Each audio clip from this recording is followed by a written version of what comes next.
Okay, welcome everybody. Thank you for being here tonight. My name is John Conte. I'm the president of the Round Hill Association. Along with my board of directors, we welcome you. And we welcome our distinguished candidates who have made time to be here tonight with us. We have State Representative for the 149th District, Kimberly Fiorello.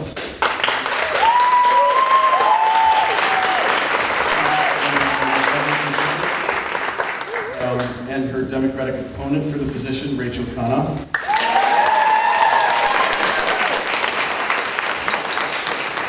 And also our state senator, 36th District of Connecticut, Ryan Fonzie.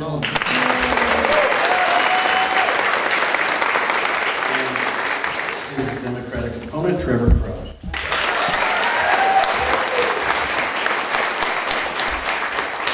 Firstly, I would like to thank Lee Retzler for chairing this and planning this event. And of course, as always, a huge thank you to our Vice Presidents, Nancy Duffy and Patty Weaver. Always thank you for us, filling in all the gaps, making sure that all the details are attended to. I am so grateful for their efforts.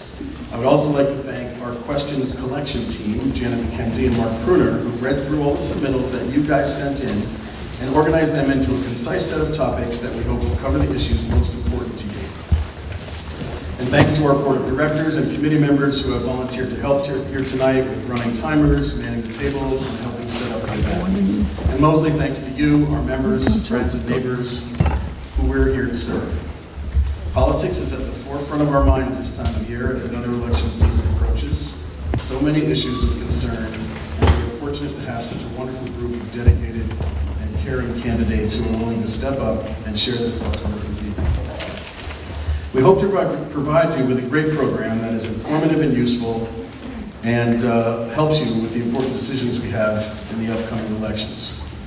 Before we begin, I would like to make a few brief comments about the Round Hill Association and invite each of you to participate in the events and activities that we hold. We strive to put together a calendar of events each year with programs that we hope to make our neighborhood a little better, a little cleaner, a little more beautiful, and a little more fun to live in all around. We landscape traffic islands, sponsor lectures, organize mini concerts, send out welcome packages to new neighbors, monitor local issues related to things like development at the Westchester Airport. We advocate for safer streets and crime prevention, and we hold political forums such as this one to help educate our membership and serve the local community. We're an open and welcoming group whose only goal is to make our neighborhood as good as it can be. One last comment that I'm sure you've all noticed, sadly, we must bid a farewell to our local backcountry gas station. After 85 years of selling gasoline at the intersection of Old Mill Road, the pumps have been removed permanently. But the store and the repair shop will remain, thankfully. We will certainly miss the convenience and the always friendly conversation with Hector and Xenon and the others who provided that feeling of a bygone era with the hometown mom and pop vibe. It always reminded me of the scene in Back to the Future where Michael J. Fox marvels at the service station when attendants come cheerfully running out, attending to the cars with enthusiasm and smile. And we had that experience here on Round Hill Road every day. We wish to thank Sandy and the whole Strain family for their valiant efforts to keep it open as long as they did. We wish them well in future endeavors. There's a blog entry on our website with a bit more information if you'd like to learn more about it, but we will certainly miss that local convenience. And now on to the program. I will describe the rules which our candidates have been informed of, and thank you for agreeing to participate tonight. The format we have planned is a little different than usual. It's designed to be fair, simple, and straightforward. We hope that it allows each one of you an opportunity to fully share your views on the subject matter with a bit less of that stopwatch back and forth pressure. Each candidate will have 3 minutes to make opening statements and introduce themselves. Then we will begin the question and answer section. Each candidate will have 2 minutes uninterrupted. The state representatives will be given the same amount of time as the Senate candidates, and the order will be randomized between the candidates on all 4 seats. We are foregoing the normal 30-second rebuttal process. Instead, each candidate will have the opportunity to share their views for the full 2 minutes, and then we will move on to the next randomly selected candidate who will have the same amount of time, and so on. If a candidate does wish to make a rebuttal, We suggest you perhaps save that for your last closing statements. We hope this provides a more relaxed atmosphere where the candidates can fully share their views on each subject. We have selected 6 questions, and once we have gone through them all, the candidates will have that 3 minutes at the closing. To determine the speaking order, I will draw a name from this container, which is one of my wife's flower buckets. I will pull one name at a time out and set it aside to determine whose turn it is to speak. When each candidate has had their turn, the next question will be read and we'll repeat the process. There will be no live questions from the audience tonight. The questions for the evening have been submitted in advance by our members who received the debate invitation sent to them from our mailing list. If you have not provided us with a mailing address, an email address, please be sure to fill it out at the table at the door so you can be included in our next mailing. All of the questions have been reviewed and selected by 2 of our Round Hill board members, 1 registered Republican and 1 registered Democrat, and they've been formatted for reading by myself, a registered independent. So let's get started. We expect to go till about 8:30 tonight. Do the candidates have any questions? Okay, then let us begin. We've tried to choose questions that span both national topics and local interests. We have casted a wide net on broad subjects that will allow you to express your views while giving you and our community an opportunity to know you, to get to know you and your positions on the issues. So let's start with our 3-minute opening.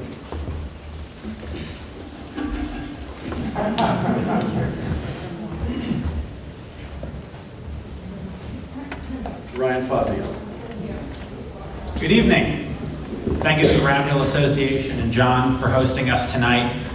It is great to see standing room only here in this community center. I know it's not a testament to how funny we are or how charming we are, but rather to the engagement of this town, of the 36th district in our community and our political process.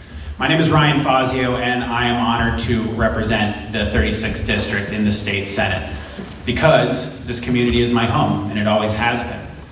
As soon as I got elected, I went to work across the aisle trying to solve the problems that face our community and our state. I introduced legislation to address the mental health crisis that we're facing in our schools. That legislation was folded into a larger bill and passed into law. I worked collaboratively across the aisle with, as the top Republican on the Senate's Aging Committee, with my Democratic counterpart in order to stop regulations that reduce access to home care companions and nurses' aides, and also co-sponsored legislation that passed into law to extend the statute of limitations on crimes committed against the elderly.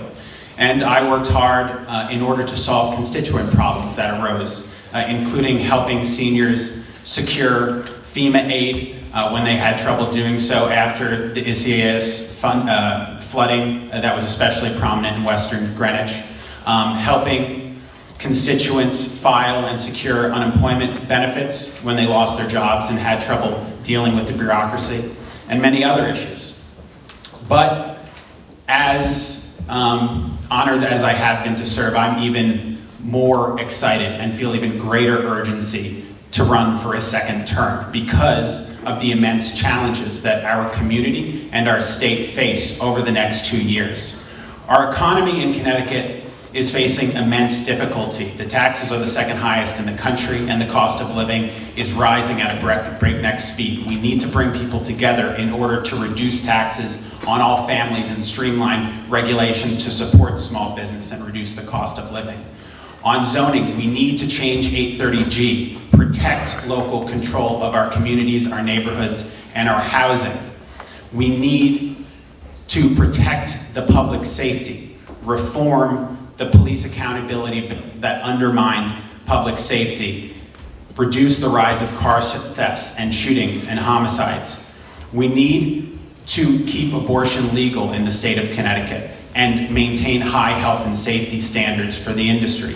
And we need to bring people together, make our politics more civil, and focus on the problems in the future for the sake of all of our residents in this community and across our state. I look forward to our conversation tonight on the issues, and thank you all for being here.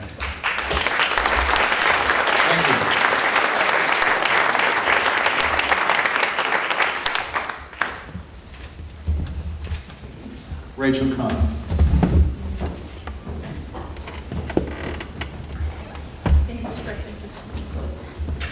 Thank you to the Round Hill Association and to all of you for joining us this evening. Shortly after I decided to run for office, I was invited up to Hartford. I happened to be there as an agreement with Sikorsky Lockheed Martin to build a new helicopter line in Connecticut came up for a vote. The agreement would maintain and create 30,000 direct and indirect jobs right here. I was stunned as I watched my opponent vote against the agreement. This isn't the only stunning no vote she's cast, but it is one of the many reasons why I decided to run for this seat. I believe it is our responsibility to hold our elected officials accountable for their votes, their actions, and what they say as our representatives in Hartford. Not only because their actions and votes are a reflection on us, but because they directly affect us as residents of this community and citizens of our state. Connecticut is having an economic revival which has been noticed by our state's business leaders and rating agencies. We've had 4 years of balanced budgets, and this year a historic $600 million tax cut. Our jobless rate has fallen sharply, economic growth has exceeded the national average, venture capital investment is increasing, and new business registrations are at a level not seen since 2006.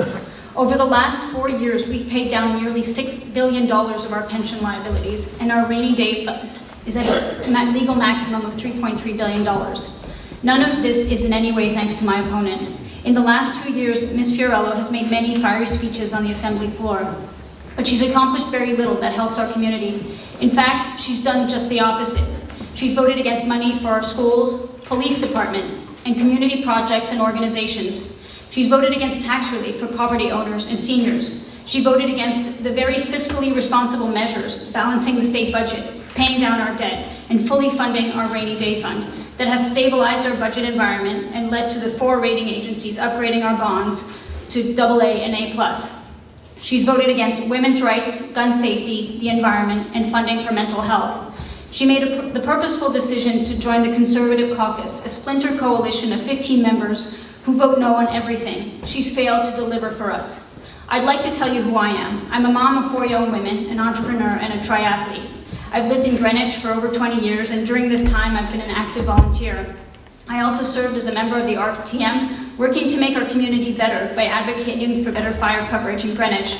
My approach is to work collaboratively with others, find the common sense solution, and get the job done. This is the approach I will take if elected to represent you, because I believe we need someone in Hartford who works for us, not against us. As your representative, I commit to these 3 things. I will make no tax increase budgets the norm rather than the exception, and will look for opportunities to lower taxes, such as eliminating the estate and gift tax.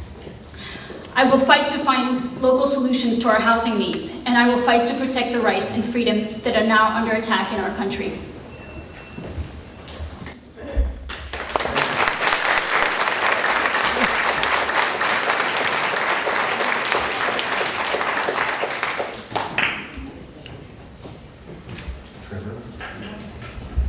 Hello, thank you all for being here. I'm very honored to be sitting here and talking to you tonight.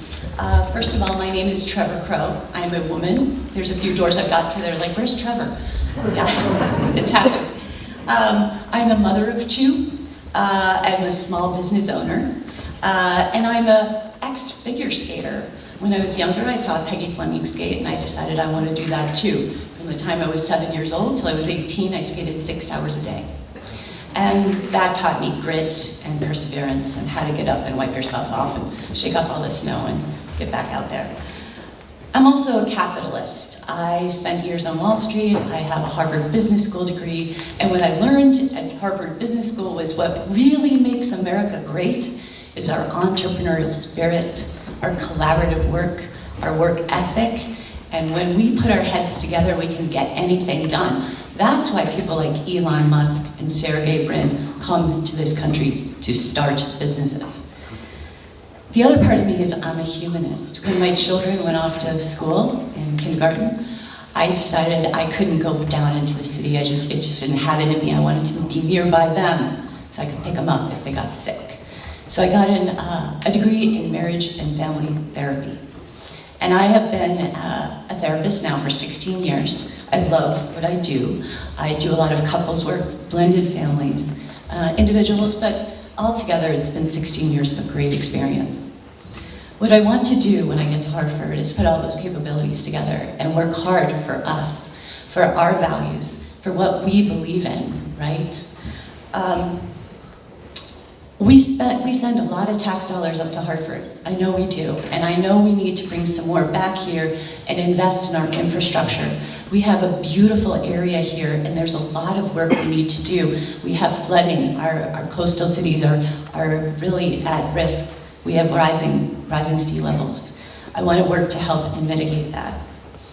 I want to see our schools invested in. Ryan is a product of the public school system here, but he hasn't been a supporter of it. He has voted historically, ever since even being on the RTM, against funding for the schools here in Greenwich. Ryan also voted against the Women's Reproductive Freedom Act.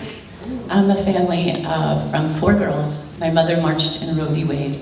And when I heard about that vote, that's when I really decided I was going to jump into this race. I was determined. This is not representative of us. Anyway, again, thank you so much for having me here. I want to build on Lamont's great work, keep paying down our unfunded liabilities and bringing business back to the state. We have a lot to do, and we've made great progress. So, thank you.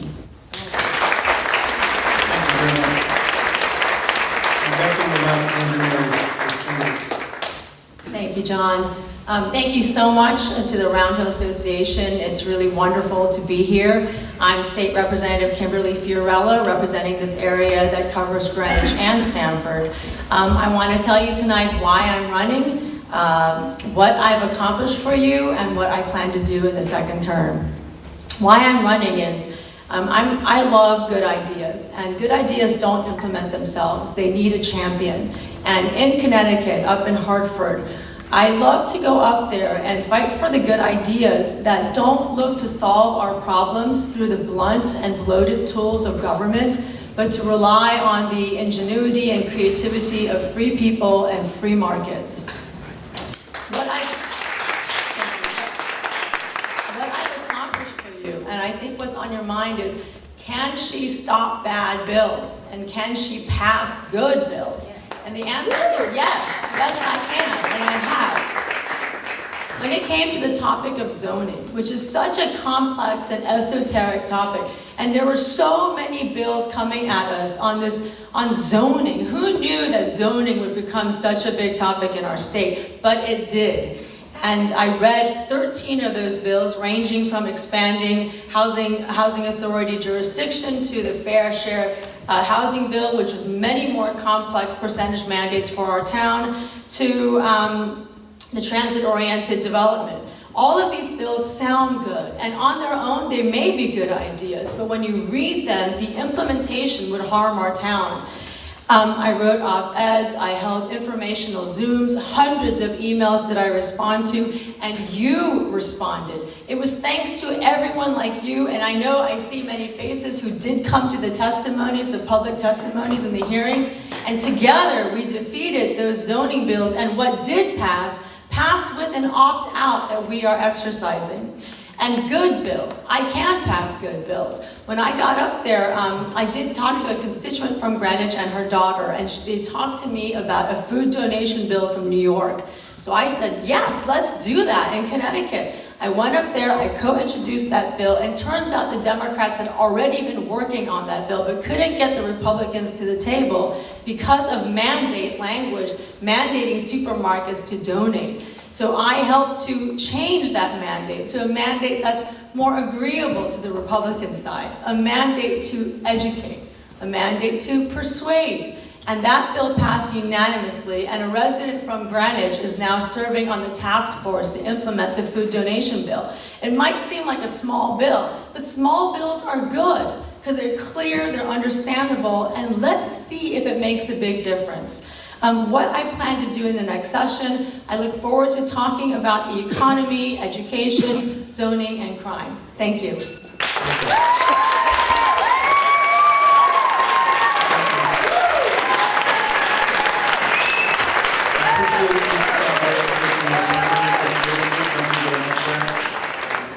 We're going to get on to our questions now, the two-minute sections. I'll read the question first. And we're going to start on a personal level related to your past experiences. Tell us something about your background that we might not know. Have you served on the RTM or other local government boards? Where else have you been a member, a contributor, or a board member? And how will these interests influence your actions at the state level?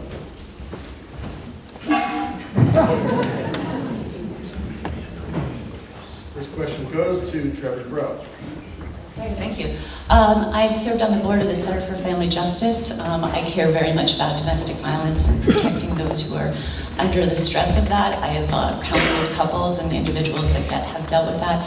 I would very much like to be part of family court reform when I'm elected, and I'd like to see better protection for families, moms, and dads. This is not just women are victims of domestic violence.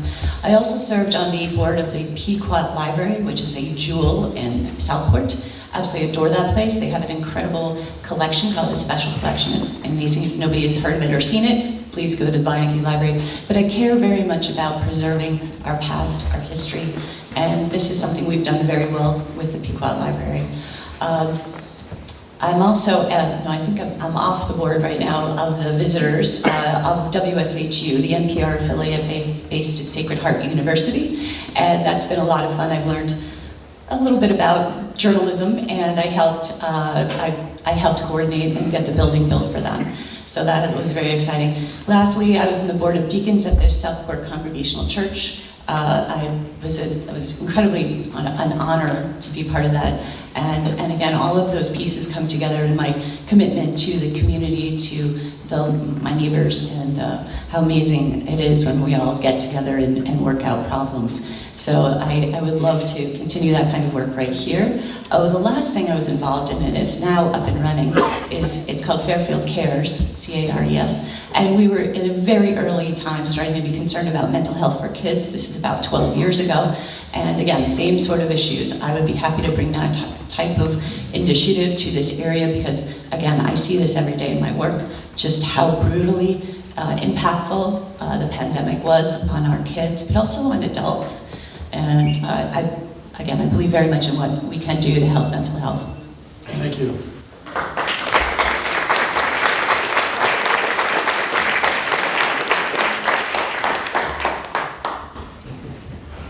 Kimberly Fiorelli. A bit about myself and how it relates to the town. So I'll say about my grandma and coffee shop. My grandmother came from a village in North Korea, and she survived poverty in South Korea. She came to the United States and lived a life that is beyond her dreams. And I took care of her until the end of her life, and she's buried in Putnam Cemetery. And how that relates to the town is there was a beautiful tour of the cemetery by the Greenwich Historical Society. And I love the history of the state. I love the history of our town. I love stone walls, historic cemeteries, century-old homes. In fact, my home is a century-old home that I renovated. So I do work at the Greenwich Historical Society on the collections committee. And that also informs how much I was engaged with the zoning. Because one of the things I realized when my grandmother passed is once they're gone, they're gone. And I felt that same sense when you looked at all of the beautiful buildings we have in our town and the threat that these zoning laws had towards that. And coffee shop is, my mother owned a coffee shop, and after school I went to go help her there. And I know keenly how much my parents were, my mother, because it was her business, worried about making payroll, trying to serve her customers the best she could, always trying to think of the next thing that her customers might want. So I have a real feeling for small business owners. And the laws that I see passing in Connecticut, they are not small business friendly. So I will be focusing on that as well, but that's a little bit about me. Thank you. Thank you.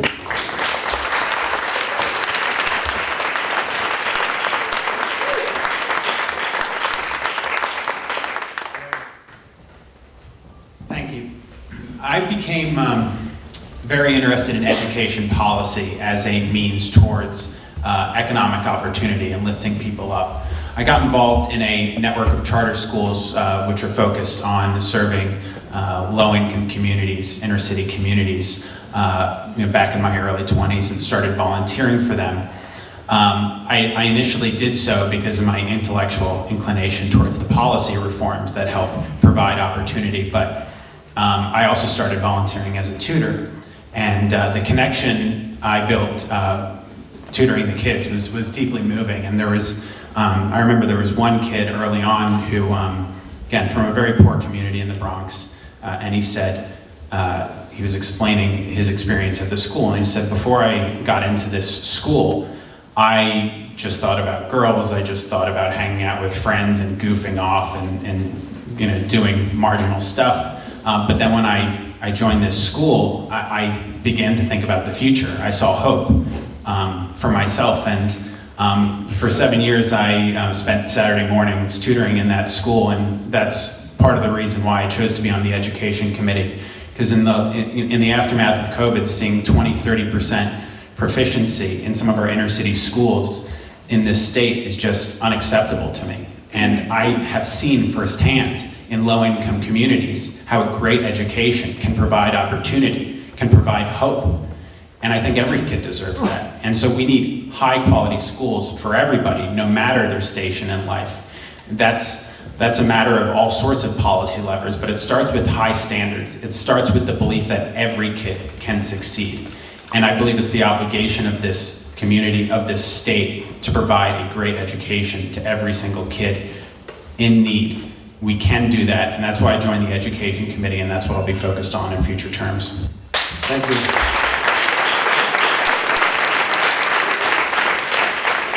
Rachel. My family and I moved to Greenwich from New York City over 20 years ago when our twins' double stroller couldn't fit in our elevator. We raised our 4 daughters here, and I couldn't imagine living anywhere else. When my daughters were at Parkway, I joined the Parkway PTA, and later I joined the Board of Kids in Crisis and was involved with Kids in Crisis, and also the board of the Greenwich Audubon Center. I work to support our children and our environment because I believe strongly in both of these causes. More recently, I served 2 terms on the RTM in District 10 under the chairmanship of Jerry Anderson. And we worked on a sense of the meeting resolution for a fire station and better fire coverage in Northwest Greenwich.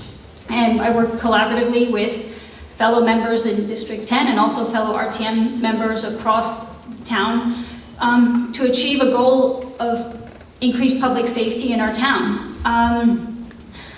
This is something that I believe strongly in, and working collaboratively, adopting and listening to multiple perspectives on an issue and coming to conclusions that work for all. And finally, I'm a triathlete, and as a result, I know how to work hard and how to persevere, and I will bring those to the table if I'm elected. Thank you. Thank you very much.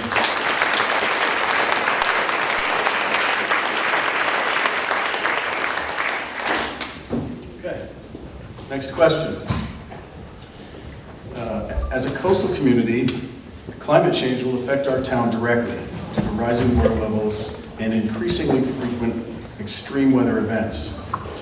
What will you do at the state level to help our town secure funds and prepare for these future realities? Kimberly Fiorello. When we look at the challenges that we face as a community, whether it's climate change or any other thing that's heavy on our minds, the thing that helps us to meet those challenges is the ability to innovate and come up with solutions. And that ability to innovate and come up with solutions comes because you have the freedom to think and the resources to invest, and you have time to yourselves. That is what is lacking. The innovation and the ability to grow is what is lacking in our economy. And that's key to everything. Everything, all the problems that we each individually feel bears so heavy on our souls as we look to the future. All of that is more possible if we had a booming economy in our state. Now, at the federal level, there is an economic storm brewing, and people out there are really concerned. They're seeing their savings dwindle away, whether it's from inflation. Already your inflation has taken away 8% of your purchasing power. And then you've seen your pension whittled down by the stock market falling. These all weigh heavy, and when that's happening, you can't solve the problems that you care so deeply about. So what do we have to do in our economy? Is Connecticut's economy booming? As much as we really want to believe that it is, I'm really sorry to say that we have to look at economics with a really plain and straight view so that we can tackle these issues. Our economy is not booming. We have had no income growth for the people. And I hope that really resonates, because no income growth means you can't invest in those ideas that you care so much about. And I seek to reverse that, so we can have a booming and growing economy that can solve all the problems we face. Thank you.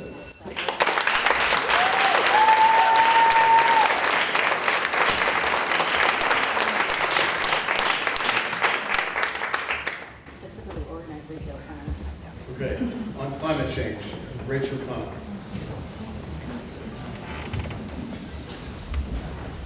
John, as you said, climate change is the defining challenge of our era. The last 4 years were the hottest on record. This summer, 87% of Connecticut experienced a drought. And again, as you said, sea levels are rising, as are severe storms, which we can see every time there's a storm here and the trees fall and roads are shut down. By 2050, 61% of Connecticut will be in flood-prone areas. We passed great legislation in this last session, but we need to do more. Unfortunately, my opponent voted against every piece of legislation addressing climate change. I was endorsed by both the Sierra Club and the Connecticut League of Conservation Voters. I'm committed to addressing the root causes of climate change and ensuring that the 149th District has the resources to face these risks. Thank you.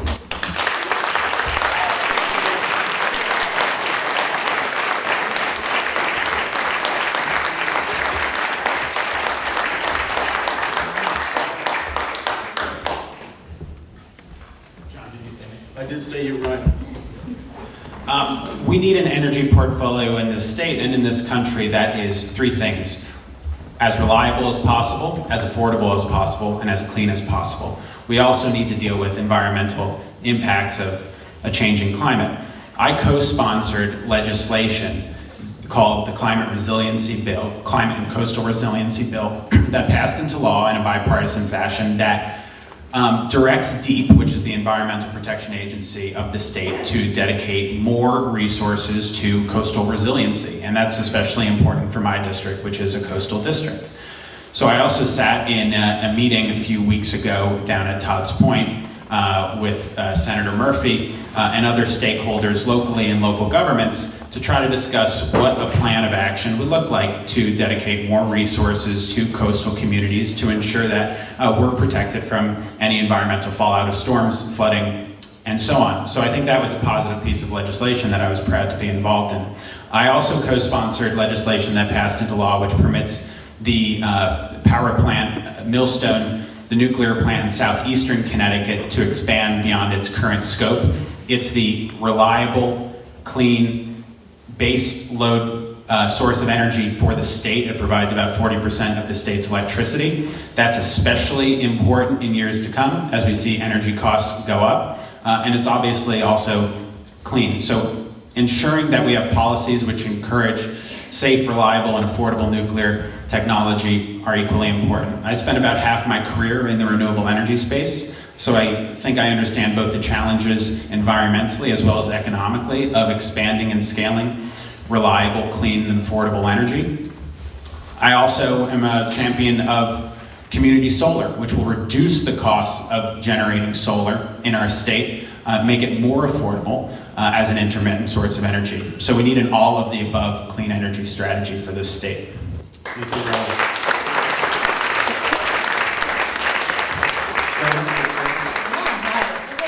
I hope you guys all know that Fairfield County has the worst air quality in the tri-state area. Let that sink in. I have a sister who has severe asthma, severe. The incumbent voted against the Clean Air Act. Voted against the Clean Air Act. He voted against EV charging stations. He voted against, he received a grade, I would call this a failing grade, of 55% of the Environmental Committee. He voted against infrastructure to improve our state parks, right?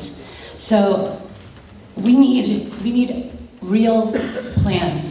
And what I'd like to see happen in Hartford is every town builds their own plan based on their geography, and in that plan would have bike paths and land conservation and how to reduce their carbon footprint and how to put solar panels on town buildings. How we can, each of us in our own areas, figure this out, because this is one of the most pressing issues. And if you're a young person today, you are very concerned about this. I live at Palmer Point. I can almost reach out and touch 95. I can hear it, and I look down, I can see the water, and sea levels are rising.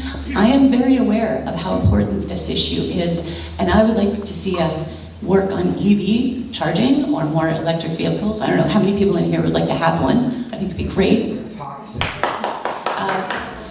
Anyway, I believe that we can do better, and as a community, when we plan and put our heads together and we come up with our own local plan, again, I'm very much for local authority, that we can solve a lot of these problems, and we support and we honor the next generation. And if we don't do that, we're hurting our kids and our grandkids, and I don't want us to do that. I'm committed to doing the opposite. Thank you.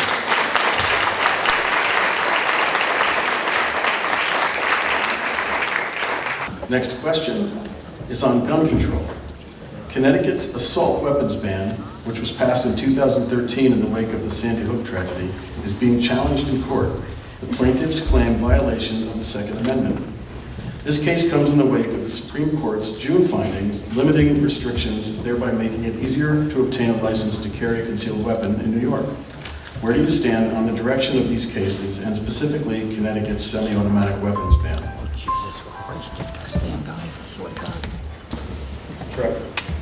I would do everything in my power to strengthen any kind of gun laws. I was devastated by Sandy Hook. Is there anybody here who actually thinks we should have assault weapons in people's hands? Put your hand up. Okay, because that is how places like Uvalde, Sandy Hook, we end up with those horrible, horrible situations. I never want to see that happen. There's a reason why people come to Connecticut. It's because we're safe and our crime is down. And when I hear these people tell us that we are doom and gloom and things are really off the rails, they're wrong. Crime is down. Across the board, about 6%. Auto thefts, etc. Oh, please. I mean, you guys, do you want me to really pull up all the stats right now? Seriously. Yes. Bring it. All right, the crowd's going to have to keep it down. Anyway, I am a mental health worker, and I do hear often that the issue is mental health and the wrong people have the guns at the wrong time. I actually do think I believe we could strengthen our red flag laws by making mental health workers part of the red flag laws and mandated reporters. I was never taught to do this, but I do it now. When somebody sounds like they might be wanting to hurt themselves or others, I actually start to assess for guns, ownership, etc. It's pretty scary out there. I'd rather see less guns and guns in the right hands, not the wrong hands. So we need to work on this, and we cannot let our state turn into a place where there's assault weapons right and left. And if you look at red states, their crime levels are way off the rails. All right, please stop yelling out loud, please. Sir. Chicago 3. Thank you. Anyway, I will wrap up with, I know we can do better. There's more to be done, and safe gun laws and common gun storage is important, and we keep needing to work on this in the state of Connecticut.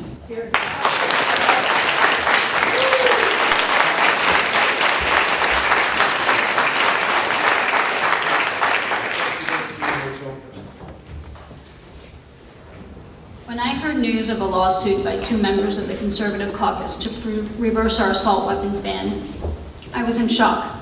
Assault weapons are the weapons of choice for school shooters and don't belong in the hands of civilians. The 2013 law banning assault rifles passed with strong bipartisan support. I've been a longtime supporter of Connecticut Against Gun Violence and received their endorsement, as well as being identified as a gun sense candidate of distinction by Moms Demand Action. And I proudly earned an F from the NRA. I support responsible gun ownership, funds to take illegal guns off the streets, and common sense gun safety measures such as raising awareness about safe storage and red flag laws, limiting the age to purchase long guns to 21, and limiting bulk purchases of guns.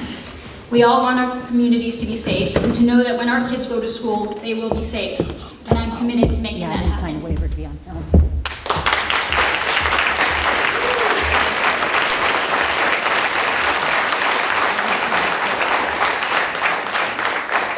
Ryan? It's a very important question because in the past 2 years, Connecticut has seen a 35% increase in homicides all across our state. You know, any other statistics are probably of little comfort to the family of Henrik Gadelsky from New Britain or Will Vasquez from Hampton, who are killed because the policies of this state government have not been changed in order to keep criminals off the street and guns out of the hands of criminals who shouldn't have them in the first place. We have very strict gun laws in the state. That's not going to change. We also need to enforce those laws in order to keep guns out of the hands of criminals and people who are. The 2020 police bill, which was passed along party lines in the dead of night without a full public hearing, defanged our police, our law enforcement, from actually keeping people safe. It took away important proactive policing policies like consent searches, which were responsible for taking hundreds of illegal guns off the street. And when we, in the Republican caucus, where we were about a third of the entire legislature, have repeatedly introduced legislation in order to bring back those proactive policing policies at the behest of the suggestions of our law enforcement, we were continuously ignored by the leadership of the state legislature, who apparently is willing to watch this rise in shootings, this rise in crimes, including in places like Stamford, which I represent. That's unacceptable. We need to support law enforcement to enforce our laws. That's why I am proud to have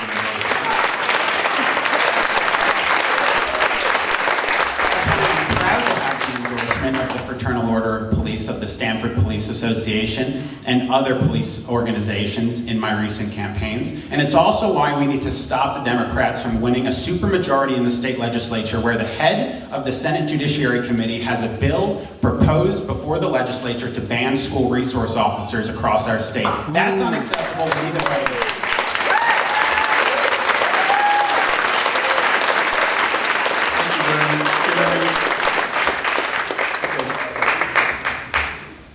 Nobody wants gun violence. And the first time I got to talk to police officers, they're under so much duress with the attacks on their profession. But when I went to go visit police officers in Bridgeport, because they said, do you want to know where real crime is coming from? Because it is coming to Greenwich, and we know it is. We've seen these attacks on the streets of Greenwich, on the avenue, whether our cars are getting stolen off of our driveways, or we see our business districts becoming less safe. And we don't hear about all of that. But when I went to Bridgeport, the police officers there are working a task force to get illegal guns off our streets. And they need full proper funding, which we don't do under the Democrat rules. The police officers there they showed me videos of the kinds of attacks that they had. The criminals are so incredibly emboldened by the laws that we're passing. And the laws we're passing is not only the police accountability bill, but after they were done with that, we passed automatic erasure, which is the idea that they will automatically erase felony records and bypass a process by which the victims are included in the process of erasing records. We also passed the recreational marijuana bill, which made it so that the police cannot stop vehicles that are so obviously inhaling, ingesting, or smoking marijuana. That does not keep us safe as well. We also passed a mandatory education curriculum, the Black and Latino studies for public schools. And this curriculum unfortunately includes 6 days of systemic racism study and Black Lives Matter, which on it thematically are anti-police, and police officers are seeing their children come home learning these ideas. This is the environment in which we're trying to keep the public safe. Let's think about it. Thank you.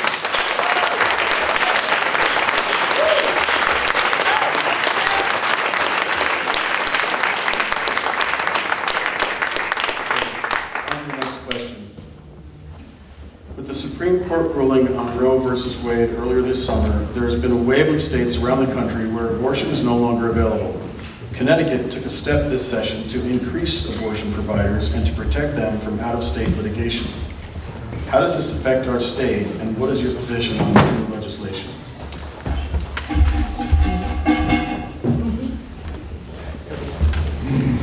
Rachel, comment. As the parent of 4 young women, the recent SCOTUS decision was a blow, because all I could think about was what the future had in store for my 4 daughters. Fortunately, we passed the Reproductive Freedom Defense Act, which protected our right to abortion care, as well as that of women coming from other states and providers in this state. But my opponent voted against this, as well as a bill to prevent limited service pregnancy centers from disseminating deceptive information to prevent women from seeking abortion services. We need to remain vigilant to make sure that no laws are passed that threaten women's rights to make their own reproductive decisions in Connecticut. As a matter of fact, after the Supreme Court ruling, the executive director of the Family Institute of Connecticut said that the goal would be to repeal the 1990 law that codified Roe v. Wade in Connecticut. I was endorsed by Planned Parenthood Votes and Connecticut Now, and I will fight for greater equity for women and to protect women and the access to the care we need and choose for ourselves.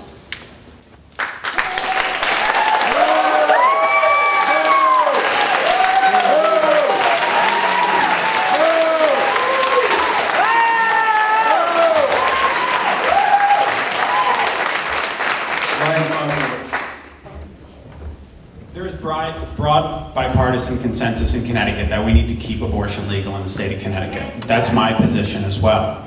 There are the Republican leader of the Senate, the Republican leader of the House, and the Republican candidate for governor also believe that. So there should be clarity across the aisle for all citizens that abortion will remain legal in the state of Connecticut. We should also maintain high health and safety standards across the board.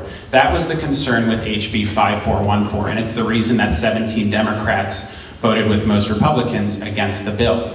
For context, there's almost no cases in the state legislature where 17 Democrats vote against a bill that their leadership supports. The reason is because at least 6 independent healthcare organizations testified critically against the bill, whereas none testified in favor of the bill. The concern was that by lowering the health and safety standards for surgical abortions, we would put more women's health at risk, especially poorer women. And it was mostly female legislators, Democratic female legislators from cities who were the ones who crossed the aisle in order to vote against the bill.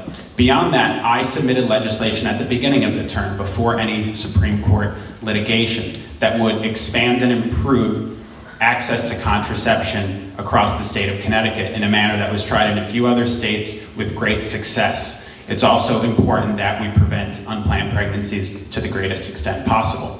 So I think there's common sense, bipartisan solutions on this issue. Let's keep abortion legal in the state of Connecticut.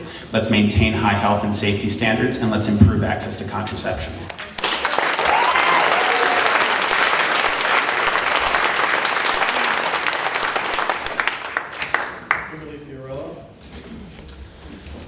My position on abortion is definitely informed by being a mother of 4 children, going through 4 pregnancies, being a woman as well. And it hasn't changed since President Clinton said safe, legal, and rare. In my 2 years of being in Hartford, I don't know one Republican legislator that wants to make abortion illegal in Connecticut, including myself. Again, there is not one Republican legislator who wants to make abortion illegal in Connecticut. Every state is different, and in our state, there is not one Republican who wants to criminalize abortion.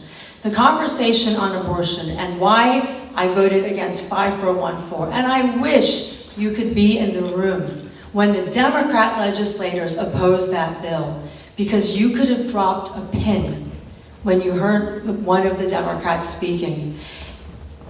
Access to abortion, according to her speech, and I wish you could hear it, is not the issue. In fact, she takes great umbrage to how much access there is to abortion in her communities. And she said that on her way to school, she could pass a Planned Parenthood office before she could get to her school.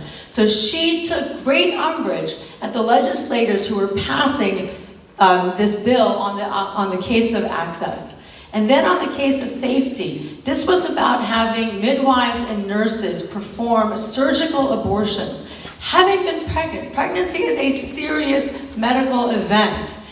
And they themselves said, we all have great access to health care, but those Democrat legislators that opposed this bill said, why would you open this up to make it less safe for us? And they voted against it, which was historic.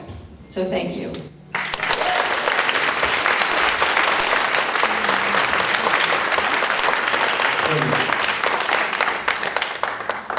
I think we've heard that it's settled law already. I don't want to hear that again. And if I'm elected, the first thing I will do is introduce a constitutional amendment and this whole idea of codification. The point of legislators is to change the law. And over the past, since 2014, the Republicans have tried to introduce legislation 30 times to roll back Roe v. Wade in the state of Connecticut. Remember those numbers, because this is not safe here. And let me make sure that everybody understands why this is so important we have this in our state. We are now competitive on a business level. I don't think most people understand this, but Eli Lilly, the day after Indiana made a total abortion ban, basically said, we're not growing our company in this state anymore. Did you know that elite athlete students are coming to Connecticut because they get proper reproductive health care? When I was 12 years old, one of my mom's friends got into trouble, and we had an extra room in our house, and she had her baby, and she gave it up for adoption. I admire that woman, but I also know the pain she went through. The pain, how hard it was to give up that child. And she would say to us, she'd come visit us down the road and say, I would look into playgrounds, and I would wonder if my daughter was there. So do not think that that is an easy option. It's not simple. Every woman needs to have the ability to choose, and the government should never be in our doctor's offices. And when I hear the party that's all about freedoms and liberties and rights telling me that they are going to be in my doctor's office, I'm like, what? Hello? Yeah. Anyway. Robert. Okay. We need, okay, time out. You obviously don't see Okay. Back to a more local subject. I know these are intense topics. One of the long-standing concerns of backcountry Greenwich residents is the amount of time it takes for firefighters to reach certain areas of our neighborhoods. This has been well documented by an independent consultant retained by the town to study the problem. What can you do at the state level to help leverage resources to improve our fire coverage and access for the firefighters?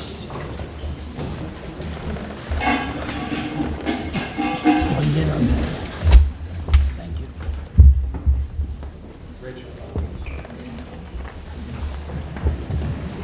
I know only too well this issue. Living in a part of Greenwich where often it takes firefighters about 14 minutes to get to my house. I worked on this while I was on the RTM, and we passed a sense of the meeting resolution acknowledging the need for better fire coverage in Northwest Greenwich. That resulted in the study, the Matrix study, which confirmed this need. However, since then, we haven't really made progress. We did make progress in one area where Steve Meskers, the representative from the 151st District, was able to secure $500,000 in funding for the Round Hill Volunteer Fire. This is a step in the right direction because they are the renovations are sorely needed. I happened to be there the other day and saw how much work needs to be done in that fire station. And that is something that I could do, is advocate for more funds from the state to improve the Round Hill Volunteer Fire Station and look at other alternatives should that be in our cards in the future. And I would certainly advocate for that funding. Thank you. Thank you.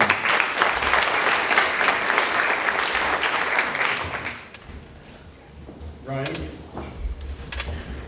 Well, I stand ready at the state legislative level to support whatever measures the town takes in order to protect the public safety, improve the response times, and do upgrades to the Round Hill Fire Station. I applaud the $500,000 of aid that came to the Round Hill Fire Station. I think the submission was probably made before I joined the legislature, and in the future I continue to stand ready to support whatever efforts the locality thinks is proper and necessary in order to improve response times and protect the public safety writ large. Thank you.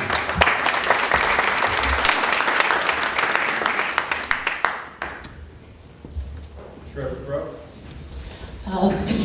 Thank you again to Steve Meskers. This wasn't even his district.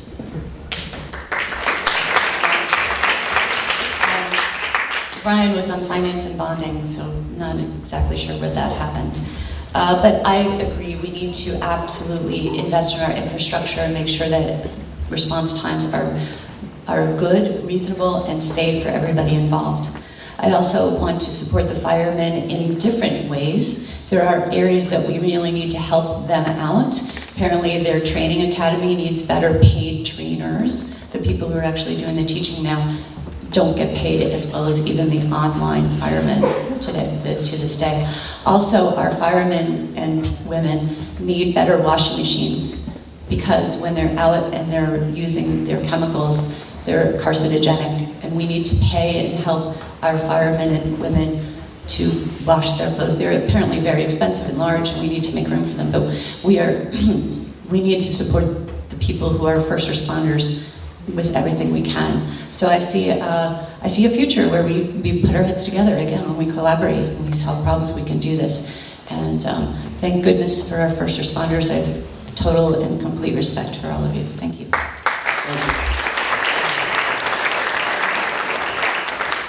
Kimberly. Okay, John. Anytime that tax dollars are returned to us is a reason to applaud and celebrate, because that is our money coming back. But I know in all of these projects, it's not going to be enough. And in fact, I was reached out to help in privately fundraising for Round Hill Association, a Round Hill Fire Station, the volunteer fire station, which means, again, we're back to how much wealth, energy, and resources do we have in our own communities. To be clear, we sent to Hartford like $950 million in income taxes last year, and we got back $500,000. We get zero in education funding. And Connecticut, in Hartford, on the Democrat Party, they have 7 major taxes that they want to push, including a statewide property tax. They do not look to us to respect our dollar. You know, time and time again, they look to our region, Greenwich and Stamford, because this district represents both, are the 2 highest income taxpayers to the state. That's right. When it comes to the state spending, as they said, that this is a booming time and they're being so responsible. In this time, they increased social services by $500 million. In good times, they increase social projects, and in bad times, they increase it even more. There is no check on the spending from the Democrat side, and that hurts all of us. We have to realize that in order to lift up all the people that we are yearning to help, you have got to embrace free markets and free people solutions. They won't come from continued bloated government programs. And that's been proven time and time again.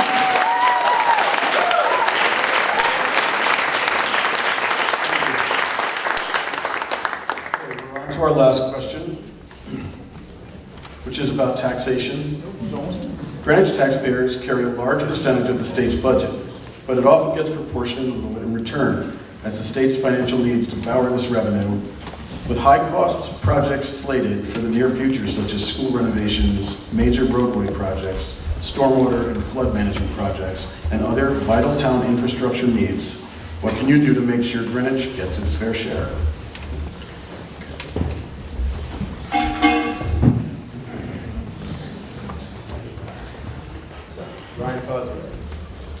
The fiscal and economic leadership in this state has been abysmal for a long time, and it's hurt our community significantly.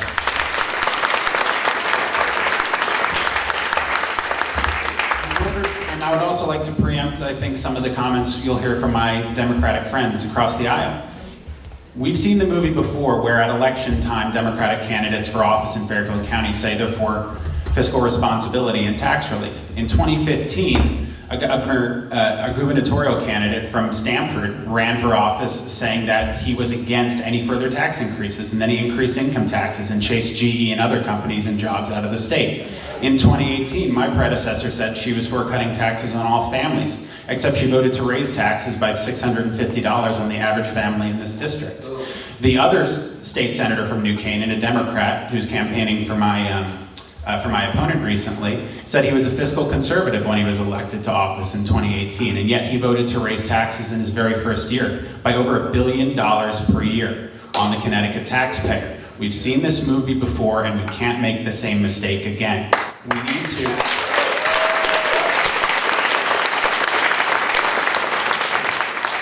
include all the budgets from the last 4 years together, add them up. The cuts, the increases, they amount to over $1 billion of tax increases per year on the Connecticut families, workers. That's unacceptable. I introduced legislation with my colleagues for a $1.2 billion tax cut. Give the money back from inflation in federal dollars to the taxpayer. Let them spend it as they see fit. We need tax reform, simplify our tax code, reduce the income tax rates in order to encourage long-term economic growth. Support our small businesses by streamlining regulation. Reduce healthcare costs, reduce energy costs, which are the highest in the continental US. We need a change in direction, we need economic leadership. I stand ready to provide that leadership in the next 2 years.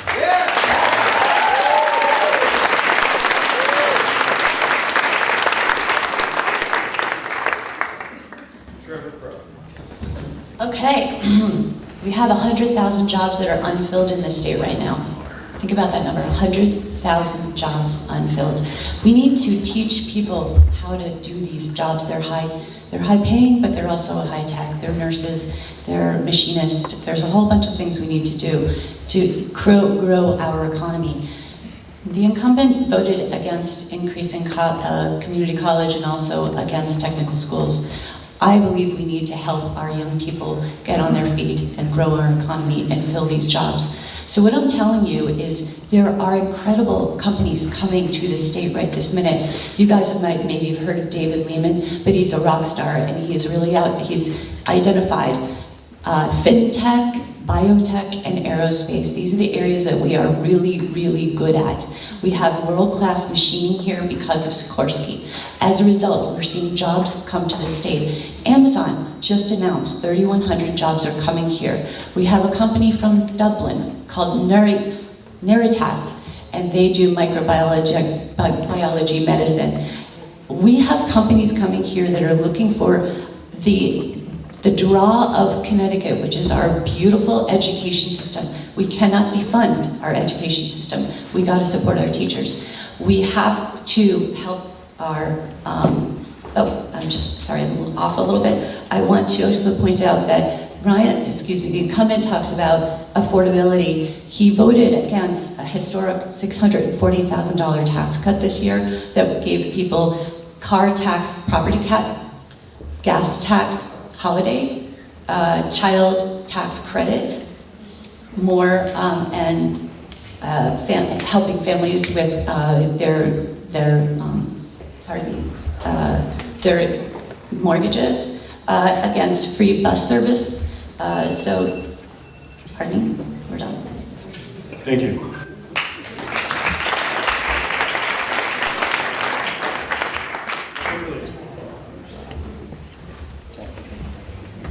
lost my train of thought. Is this the taxes question? Yeah, Greenwich taxpayers carry a large percentage of the state's budget, but it often gets proportionately little in return as the state's financial needs devour this revenue. With high-cost projects slated for the near future, such as school renovations, major roadway projects, stormwater and flood management projects, and other vital town infrastructure needs, what can you do to make sure Greenwich gets its fair share? Greenwich getting its fair share is honestly not the issue. It's, you're working against a machine that doesn't see it that way.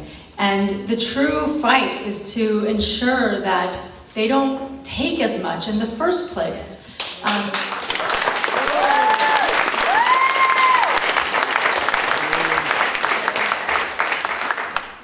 I'm sorry, it's just a little distracting with all of these very soundbite like attacks, because these bills are complex. You take the time to read them. I mean, this is genuinely, it's a part-time job, but it is a hard job when done correctly. And these bills are complex. They're full of so much stuff that most people, you really have to wait, you have to take some time to understand what the implications of these bills are, which is why you also have to talk to subject matter experts. You have a room full of people in Hartford who pass bills that are life-changing bills, and they are not experts in any of these subjects. But the place that they are so good at is spending your money. They have a project for everything.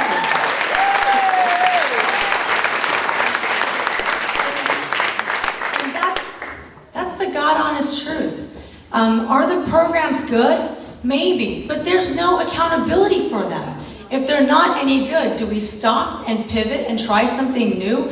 No, we don't. We just pile on new programs.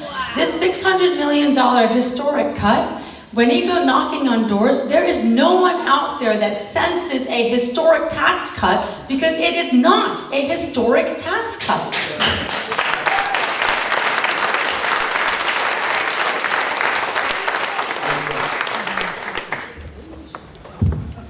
Our economy is in the best shape it's been in years. We've paid down $5.4 billion in unfunded pension liabilities, which will save us over $400 million over the next 25 years.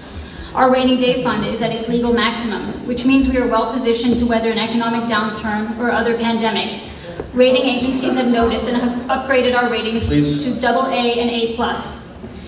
Business formation is up 40% since pre-COVID times, and 14 Fortune 500 companies are headquartered in Connecticut. At a recent Yale Economic Forum, business leaders called for 4 more years of Governor Lamont. Our biggest challenge at the moment is finding enough workers to fill the 113,000 jobs that we currently have open. That being said, as you mentioned, Greenwich's taxes provide 15% of the state's revenue. I will advocate for our district to make sure that we get what we deserve. In the recent budget, there was $206 million for West Hill High School, which is part of our district. There was also $2 million for roads in both Stamford and Greenwich, which my opponent voted against. I will support no tax increase budgets, and I will also vote for repealing or decreasing the estate and gift taxes to ensure that residents stay in Connecticut. And again, I will advocate for our district to make sure that we get the funds we need for our district.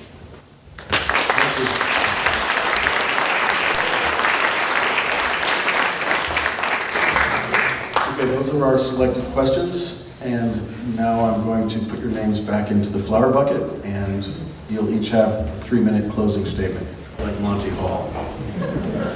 Kimberly, you're up. Okay, thank you, John. Thank you so much for this opportunity to be able to speak with you. And I hope my body of work speaks for itself. As I said, it is a hard job, done correctly. And I have read all those bills, and I have voted according to the Constitution that I took an oath to. And the Constitution is there to respect your individual rights. Our government is not constituted to solve all our problems, and you wouldn't want that. You really wouldn't. We are much better in the private sector and with our own creativity to solve our problems.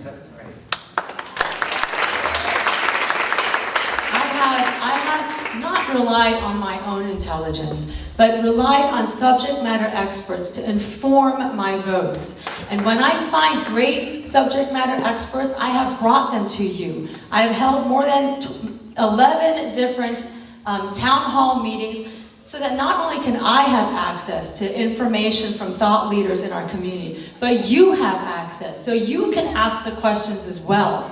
I have written the most detailed emails linking to all of the bill language so you can understand what is being passed in Hartford. And I'm so grateful for all the responses that you've sent and the encouragement you've given.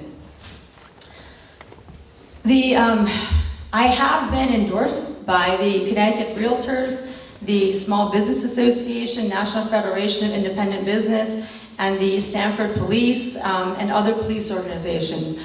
And I hope that gives you some confidence that there are larger organizations that pay attention to the bills that are passing in regards to our economy and public safety, that see me as the best candidate for the economy and public safety. But I want to talk about the hard part of this job. Yes, reading the bills. But the other part is the politicking, getting inside the scrum.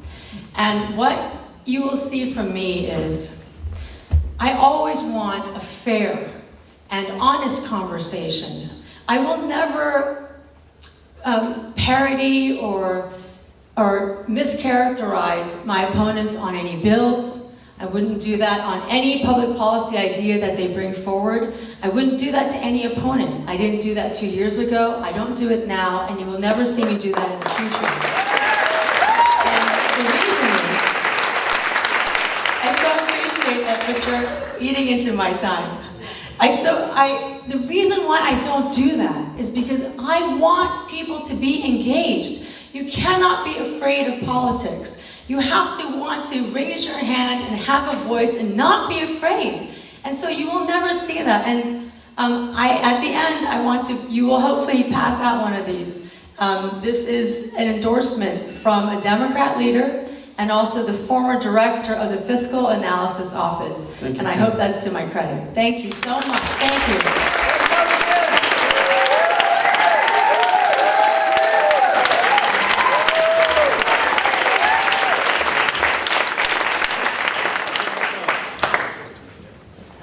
Okay, so what is at stake? We have to look at this. First of all, women's reproductive rights is right up there with reforming climate change. I sure as heck don't want to see us defunding education in the state, because what I want to see is economic growth, and we're on the right path. As I mentioned before, Advanced CT is doing an amazing job, and the jobs that we have coming here are really impressive, and they're based on our education system. We have a beautiful lifestyle here in Connecticut that I want to maintain, and we need to be more careful with our environment, and we can do a better job at funding studies and really following them and having plans, and from everything from composting to pollinator farms. I mean, there's so many things we could be doing better. I will fight the gun lobby.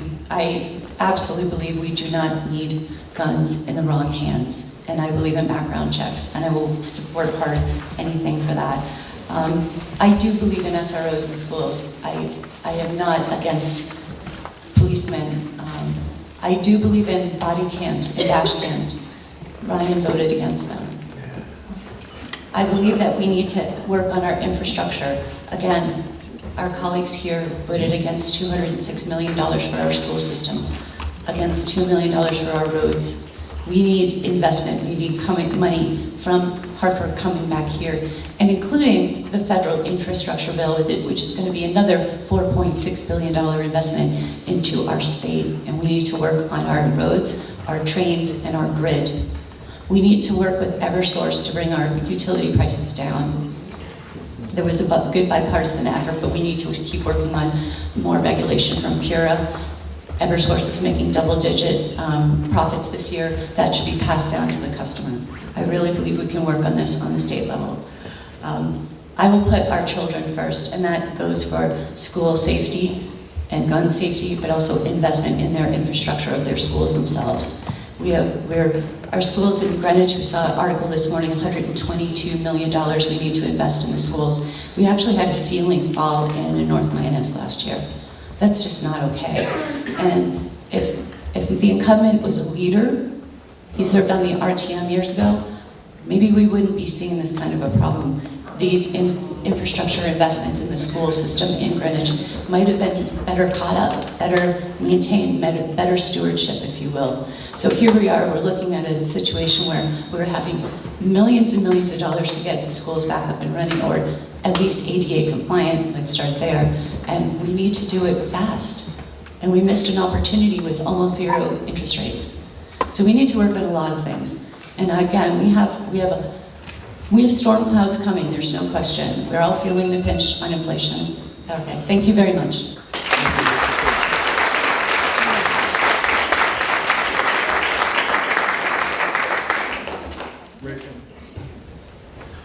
Thank you for this opportunity to have a discussion on such important issues. Connecticut is a great place to live, work, raise a family, and retire, and it's getting better every day. More and more businesses are choosing Connecticut as their headquarters. Over 50,000 people who moved here during the pandemic are staying here.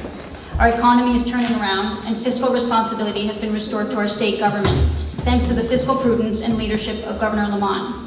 Our schools are among the best in the nation. Connecticut is one of the best states to live in for women and families. We have the most educated workforce. Our healthcare system is ranked the third best in the country, and we are the third safest state in the nation. Important steps have been taken to help residents struggling with inflation, including the largest tax cut in history, $600 million to help seniors, homeowners, and families keep more money in their pockets. We made a monumental payment against our pension debt. The state's rainy day fund, our protection against an economic downturn or other emergency, is fully funded.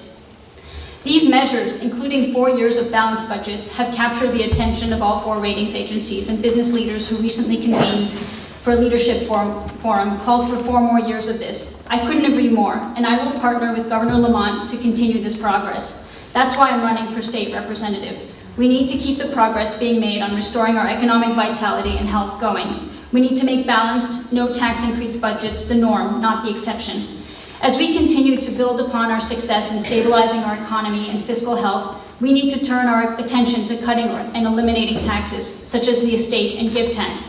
And we need to protect our values and rights, to make healthcare choices for ourselves, keep our communities safe from gun violence, make voting more accessible to everyone, to build resiliency in our community against the ravages of climate change, to create opportunity for success in the workforce through job training programs that link our talented residents to over 100,000 jobs available right now. And it's time for voters of this district to be represented by someone who fights for them, not against them. As your representative, I will fight for our fair share of state funding. I'm committed to continuing our 4-year streak of no tax increases, balanced budgets, and to upholding the rights and quality of life that make Connecticut a destination for so many. Because where you put your energy and focus on as a representative reflects your values. On November 8th, I hope I can count on your vote. Thank you.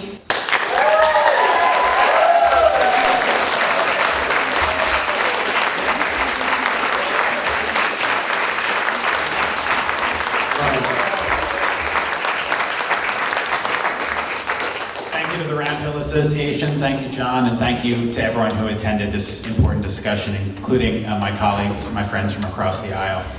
If I had to name the ideal place to build a life, I could not do better than Greenwich, Stamford, New Canaan.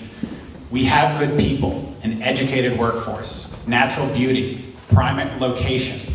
We have everything working in our favor. And yet, our community faces immense challenges. Our community is struggling. When I talk to small business owners across our district, without fail, they say it is difficult to operate here, to create jobs, to provide goods and services.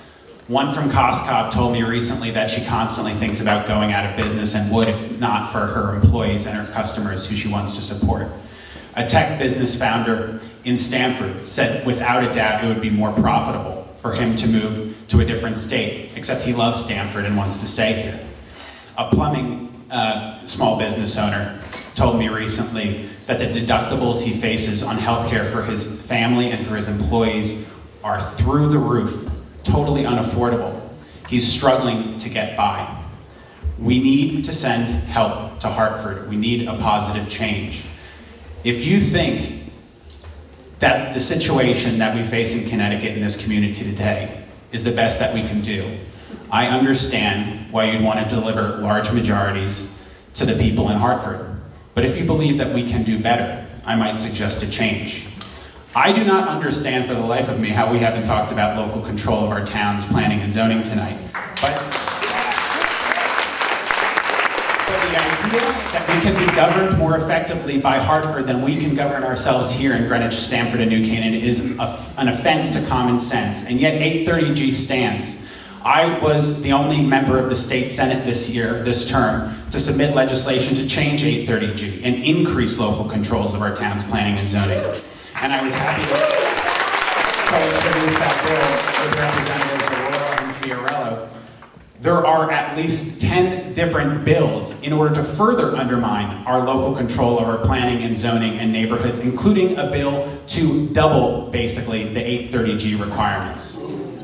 That's unacceptable, yet it's the bill that was submitted by the chairman of the Senate Housing Committee. If they have a veto-proof supermajority next year, if they sweep the legislative elections here in southwestern Connecticut, then that could pass into law. There is an immense amount at stake for our community in November 8th's elections. But together, we can reduce taxes, reduce the cost of living, and support small businesses. We can keep every member of our community safe and support local police. We can protect our time-honored traditions of local control, and we can create a future that is brighter for all. I ask for your vote on November 8th.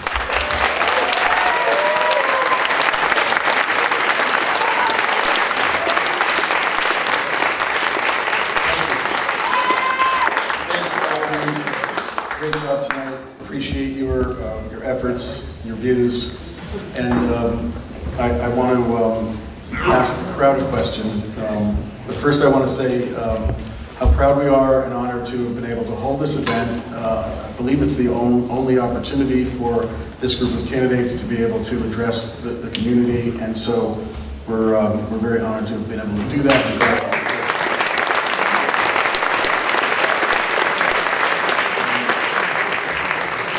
Just for my own curiosity, I know that we may, because of what I just said, have a larger crowd. I wondered, from a show of hands, how many people are Round Hill neighbors here? Okay, mostly, and from other districts and areas? Great. Very happy to have been able to share this with you all.